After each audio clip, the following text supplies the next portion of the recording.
এবার আসা যাক আমাদের সপ্তম রাশি অর্থাৎ লিব্রা অথবা তুলা রাশির জাতক জাতিকাদের 2রা ডিসেম্বর 2024 থেকে 8ই ডিসেম্বর 2024 কেমন যাবে বা যেতে পারে সেই দিকটায়। প্রথমে আসি স্বাস্থ্য অথবা হেলথের দিকটায়। এই সপ্তাহে আপনার শারীরিক স্বাস্থ্য ভালো থাকবে, তবে অতিরিক্ত চাপ বা উদ্বেগ থেকে বিরত থাকার চেষ্টা করুন। নিয়মিত বিশ্রাম ও ব্যায়াম শরীরকে সতেজ রাখবে। কর্মজীবন বা কেরিয়ার, কর্মক্ষেত্রে আপনার পরিশ্রম ফল দিতে শুরু করবে। আপনার প্রচেষ্টা এবং নেতৃত্বের গুণ উন্নতি লাভ করবে, তবে অতিরিক্ত দুশ্চিন্তা ও কাজের চাপ এড়িয়ে চলুন, কারণ এটি আপনার মনোযোগে ব্যাঘাত ঘটাতে পারে। অর্থনৈতিক দিক বা ফিন্যান্স, অর্থনৈতিক পরিস্থিতি স্থিতিশীল থাকবে, তবে বড় ধরনের বিনিয়োগের ব্যাপারে সতর্কতা অবলম্বন করুন।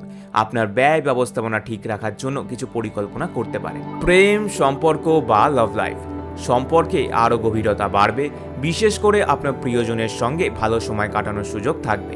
একে অপরের সঙ্গে খোলামেলা আলোচনা করলে সম্পর্ক আরও ভালো হবে। আমাদের বাকি রাশিগুলির সাপ্তাহিক রাশিফল জানতে আমাদের চ্যানেলে ঢুকে বাকি রাশিগুলির সম্বন্ধে জানতে পারেন। এছাড়াও কুণ্ডলি ম্যাচিং, রাশিফল বিচার ও প্রতিকারের জন্য 8910263324 এই নাম্বারে হোয়াটসঅ্যাপে যোগাযোগও করতে পারেন।